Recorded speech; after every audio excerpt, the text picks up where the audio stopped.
Up next, we have a game. It's one of my most anticipated games of all time. I was really looking forward to it. Sadly, it was picked before I was recording the videos of me picking the games randomly, but that shouldn't be happening anymore in the future. I'm recording them all now. It's Blasphemous, and this is the deluxe edition.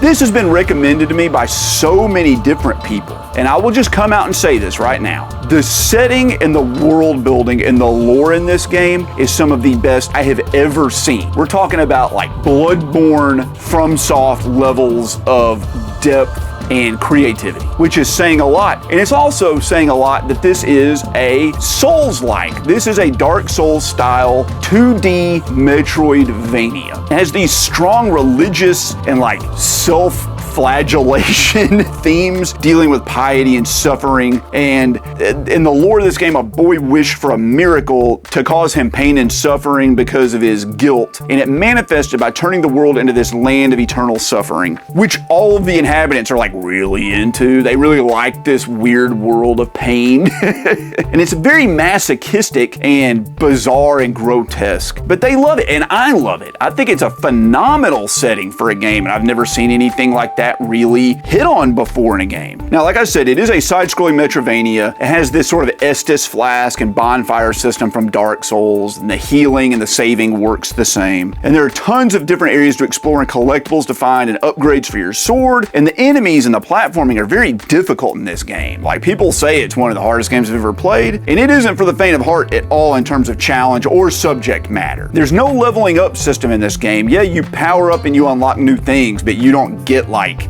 you can't grind for levels in this, if that makes sense. You're not gonna be able to like get to a boss and get stuck on the boss and then go back and grind 40 levels and come back and annihilate the boss. There's none of that. You gotta rely on your skills on this. Now, the game does get easier as it goes along, I feel, because you do upgrade your health, you do upgrade your sword, but those are done by just exploring each new area. You have different combos you can perform, and the game feels very fluid in its gameplay. There's nothing wrong with the play control in this. You have a dash or a dodge attack, you can block, you can parry, all this sort of things that you had in all the Dark Souls games and what you would expect. Now, we've hit on the aesthetic of this game and the world building, and the graphics look unbelievable. I love the pixel art presentation. I love the color design in this. The sound design is great, but let me hit on the voice acting. The voice acting in this game in English is fantastic. It's really good. The voice actors really carry a lot of weight, and I believe them in these roles, which is amazing for like little 2D sprites. But in Spanish, and this game was made in Spain, the voice acting is like a whole other level. Like, I don't have gameplay footage of it here to show you. I wish I could. I'm not gonna play it anyway because I don't want to get copyright struck. But believe me, if you play this game, play it with the subtitles on and the dialogue in Spanish. It is unreal. It really changes the whole feel of this game. Now, in this deluxe edition, they included a bunch of the DLC, or all the DLC, I believe, and there's some really interesting additions, like new areas, and they even brought in some other characters from other indie games, like Miriam from the Bloodstained series. She has this whole thing with these time trials that you have to go through to unlock some additional, I don't know, item or something like that. They're really hard. They're one of the hardest parts of the game. Now, there are different builds in this game, and you can experiment with them, but it basically centers around like the different magic spells you can use. I didn't really use much magic in this game, and I kind of forgot that you had magic attacks for most of it. I just, like I said, hack and slashed and parried my way through this game, and I had a lot of good fun with it. Now, I did a video on my second channel, and if you haven't checked that out, that's RNG Gaming,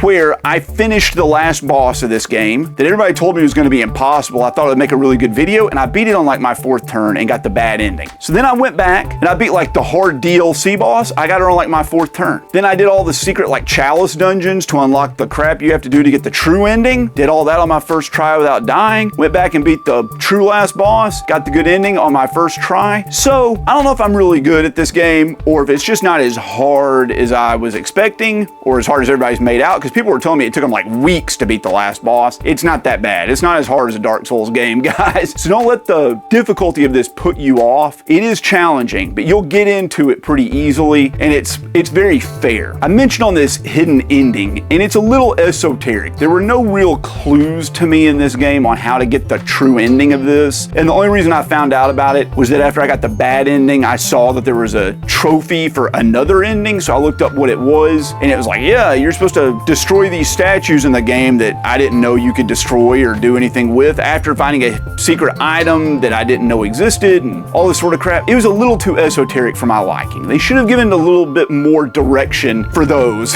for that. And I wish that there was a map or something to show where the hidden areas are in the game. So Blasphemous, I thought, was a fantastic experience. It's one of the best games I played in a long time. And I was shocked to find out that IGN gave this game a 7. A 7! That's blasphemy.